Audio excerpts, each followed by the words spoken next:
नवी मुंबई विमानतळावरच्या कार्यक्रमाचं एकनाथ शिंदेंना निमंत्रणच नाही।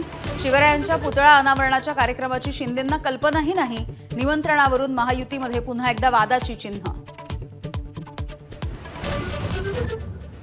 विधान परिषदेसारख्या निवडणुकांमधील घोडेबाजार रोखण्यासाठी लोकसभेमध्ये विशेष विधेयक मांडणार। महायुतीला निशाणा करत सुप्रिया सुळेंची घोषणा। तर सत्य स्वीकारल्यास विधेयकाची गरज पडणार नाही। मुख्यमंत्र्यांचा पलटवार। सुनेत्रा पवार यांच्या रिक्त झालेल्या राज्यसभेच्या जागेसाठी छगन भुजबळ यांच्या हालचाली। निर्णयाचा चेंडू मुख्यमंत्र्यांच्या कोर्टात। तर भुजबळांचं मंत्रिपद पुतण्या समीर भुजबळ यांना देण्याची मागणी असल्याची माहिती। पुण्यामध्ये विधान परिषद निवडणुकीमधून शरद पवार यांच्या उमेदवारानं माघार घेतल्यामुळे महाविकास आघाडीमध्ये संशय कल्लोळ। राष्ट्रवादीनं अंधारामध्ये ठेवल्याचा काँग्रेसचा आरोप। तर घटक पक्षांशी चर्चा करूनच निर्णय, सुप्रिया सुळेंचा दावा।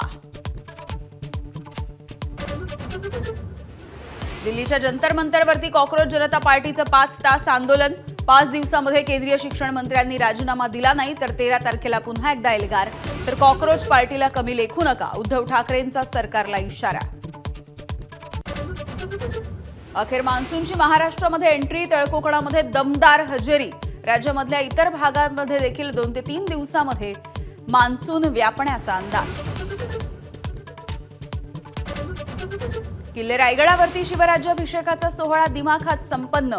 352व्या सोहळ्याच्या निमित्तानं डोळ्यांचं पारणं फेडणारा चैतन्यमयी उत्सव पुन्हा गरजला इतिहासाचा साक्षीदार।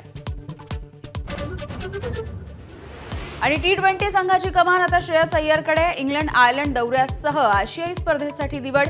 तर IPL गाजवणाऱ्या वैभव सूर्यवंशीला देखील संघामध्ये स्थान।